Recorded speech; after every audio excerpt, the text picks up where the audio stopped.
નમસ્કાર દર્શક મિત્રો, પ્રાર્થના સંદેશ ન્યૂઝમાં આપનું સ્વાગત છે। વર્દી તો નહીં લખાય, ખેડા કંટ્રોલ ઇન્ચાર્જ હસમુખભાઈ અને અરજદારની સાથે રહેનાર સહાયકનો ઓડિયો વાયરલ થયો। એક બાજુ તો ગુજરાત રાજ્યના મુખ્યમંત્રી ભૂપેન્દ્રભાઈ પટેલ રાજ્યની પોલીસને એવું કહે છે કે કોઈ પણ પોલીસ સ્ટેશનમાં અરજદાર ફરિયાદ આપવા આવે તો તેની ફરિયાદ FIR કરી આપવી, પરંતુ ખેડા જિલ્લાનું મહુધા પોલીસ તંત્ર તો આપખુદશાહીથી ચાલતું હોય તેવું સ્પષ્ટપણે દેખાઈ આવે છે। તેવો આક્ષેપ હાલ અરજદાર દ્વારા કરવામાં આવ્યો છે। તારીખ 11 જાન્યુઆરી 2025ના રોજ બપોરના સમયે મહુધા પોલીસ સ્ટેશનમાં બલોલ ગામના એક મહિલા ખેડૂત મીનાબેન પોતાની જમીન બારોબાર વેચી દેવામાં આવી છે તે બાબતે મહુધા પોલીસ સ્ટેશનમાં અરજી સાથે અન્ય દસ્તાવેજી પુરાવાઓ લઈને ફરિયાદ દાખલ કરાવવા ગયા હોય, પરંતુ સ્થળ પરના PSO મહુધા પોલીસ સ્ટેશનમાં સમય દરમિયાનના PSO દ્વારા પોતાની ફરજ વિરુદ્ધનું નિવેદન આપી અરજદાર ખેડૂત મીનાબેન વાલ્મીકીને FIR કરવાની ના પાડી હોય, જેથી મીનાબેને મહુધા પોલીસ સ્ટેશનના PIનો મોબાઈલ નંબર માંગીને તેમને પણ ફોન કરીને જાણ કરી હતી કે અમારી ફરિયાદ દાખલ કરતા નથી, તો તેમને પણ અત્યારે ફરિયાદ દાખલ નહીં થાય તેવું જણાવ્યું હતું। ત્યારબાદ ખેડૂત મીનાબેને અને તેમના ઓળખીતા અને સામાજિક કાર્યકર સહાયક કિરણકુમાર સોલંકીએ પોતાની ફરિયાદ લેતા નથી તે બાબતે ખેડા કંટ્રોલ રૂમમાં વર્દી લખાવતા કંટ્રોલ રૂમમાં ફરજ બજાવતા કંટ્રોલ ઇન્ચાર્જ હસમુખભાઈ નામના કર્મચારીએ વર્દી લખવાની ના પાડી દીધી અને ફરજ પરની બેદરકારી કરી। સાથે જ કહ્યું કે વર્દી તો નહીં લખાય। આવું નગરોડ તંત્ર અને પોલીસ વિભાગમાં કર્મચારીના આવા ઉદ્ધતાઈ ભર્યા જવાબો અરજદાર ખેડૂત મીનાબેન અને કિરણકુમાર સોલંકીને સાંભળવા મળ્યા છે। તો હવે જોવાનું એ રહ્યું કે આ બાબતે ગૃહપ્રધાન હર્ષભાઈ સંઘવી શું હુકમ કરે છે તે તો હવે આવનાર સમય બતાવશે। પોલીસ સ્ટેશનમાં બોલો। મારી વાત હેલો। હા સાહેબ, હું બરોલથી મીના હરિજન બોલું। હા બોલો। હા, અમે મહુધા પોલીસ સ્ટેશને સાહેબ હું આવી છું, મારી જમીન વિશેની અરજી છે એક, તે લેતા નહીં પોલીસ સ્ટેશનમાં, FIR હાલતા નહીં।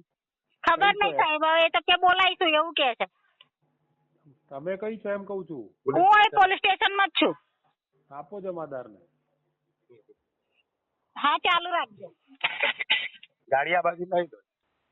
કઈ ગયા PSO?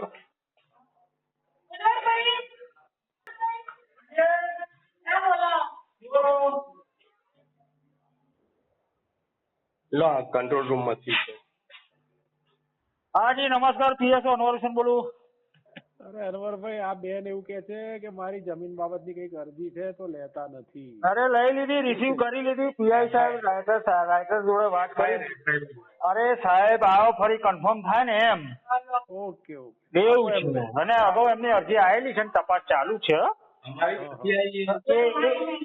એ રીતનું છે, અને PI સાહેબ આવે લઈ લીધી, રિસીવ કરી, સાહેબ કન્ફર્મ કરે ફરી થાય। આપણા મુખ્યમંત્રી આપો એમને વાત કરો। બરાબર, એટલે સાહેબ આવે ફરી થાય ને એમ। હા હા, એમને આપો। રિસીવ તો કરી લીધી મેં। હો, હાલો। હા ભાઈ, તમારી અરજી લઈ લીધી છે સાહેબ। ના ના સાહેબ, સાંભળો મારી વર્દી લખો હવે અત્યારે। ચલો ભાઈ, ફરિયાદ લઈ લીધી છે તમારી સાહેબ, વર્દી લખો। સાચું કહું, વર્દી લખો, પેલા વર્દી લખવી પડશે તમારે। નહીં લખાય, બરોબર છે? તમે કોઈ એમ ના શું નામ તમારું? તમારું નામ શું? હસમુખભાઈ। હસમુખભાઈ, હસમુખભાઈ, આખું નામ બોલો। અરે ભાઈ મૂકો ને, અહીં કંટ્રોલ ઇન્ચાર્જ હસમુખભાઈ બોલું, બોલો બીજું। હા, કંટ્રોલ ઇન્ચાર્જ હસમુખભાઈ, સાંભળો હવે તમે। તમારે આ જે વર્દી લખાય ને એટલે એ વર્દી લખવી પડે તમારે, બરાબર છે? લખવી પડે હો। ના લખવી પડે એવું કહો છો? હા, તમે પોલીસ સ્ટેશનમાં છો, તમારી અરજી લીધેલી છે। અરજીની નથી વાત છે, અહીંયા ફરિયાદની વાત છે। ફરિયાદ કેમ લેતા નથી એ વાત છે। તો લે છે જ ને, તેના PI આવે છે, તમને આટલી તો સુવિધા આપે છે। ક્યાં ગાડી આવવાનું કીધું છે? એ તો સાંજે આવશે ને, અમે જોઈશું હજુ, પછી ક્યાં લઈશું કે?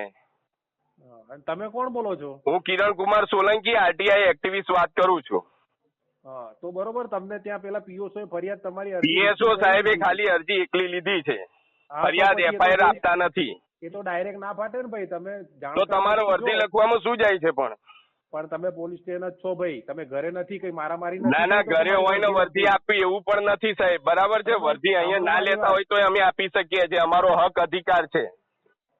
એ તમે જાણતા અજાણતા હોય ને એટલે આવી બધી વાતો કરો તમે। હા સાહેબ આરટીઆઈ એક્ટિવિસ્ટ છું એટલે એટલું તો ખબર પડે જ છે મને. અરે ખબર નથી એટલે તો તમને સમજાવું છું ભાઈ. કંટ્રોલમાં કેવી વર્દી હોય, ઓન ધ સ્પોટ ઝઘડો થયો હોય, મારામારી થયો ને તો ત્યાં તાત્કાલિક પોલીસ તો અહીંયા ગાડી એવું જ છે બરાબર. સામે જે પક્ષે છે ને એ બહુ મોટા બધા એ છે બરાબર છે, અને એ લોકો કઈક હત્યા મર્ડર એવું કરી નાખશે સાહેબ તમારી જવાબદારી રહેશે? તમે અત્યારે વર્દી નહીં લેતા તો તમારી જવાબદારી રહેશે પછી? તમે મને કહો જોઈએ. ભાઈ આવડી વાતો ના કરશો, જે હોય ને એ રીતે જ થાય. તો વર્દી લખી લો અમારી પણ સાહેબ. ના લખાય વર્દી એમ ભાઈ તમારી. સાહેબ વર્દી લખવી પડશે તમારે. નહીં લખાય કહું તો શું? બોલો મૂકી દો ફોન. બરોબર ના મૂકવાનો નહીં સાહેબ, તમે કટ ના કરો ફોન બરાબર છે. વર્દી તો તમારે લેવી જ પડશે. સાંભળું જ છું, ચાલુ રાખો, સાંભળું જ છું. હા વર્દી લઈ લો. ચલો આથી જણાવું છું કે વર્દી લેવી પડશે સાહેબ, વર્દી લો. પ્રાર્થના સંદેશ ન્યૂઝની તમામ લેટેસ્ટ અપડેટ્સ માટે ચેનલને હમણાં જ લાઇક, શેર અને સબસ્ક્રાઇબ કરો.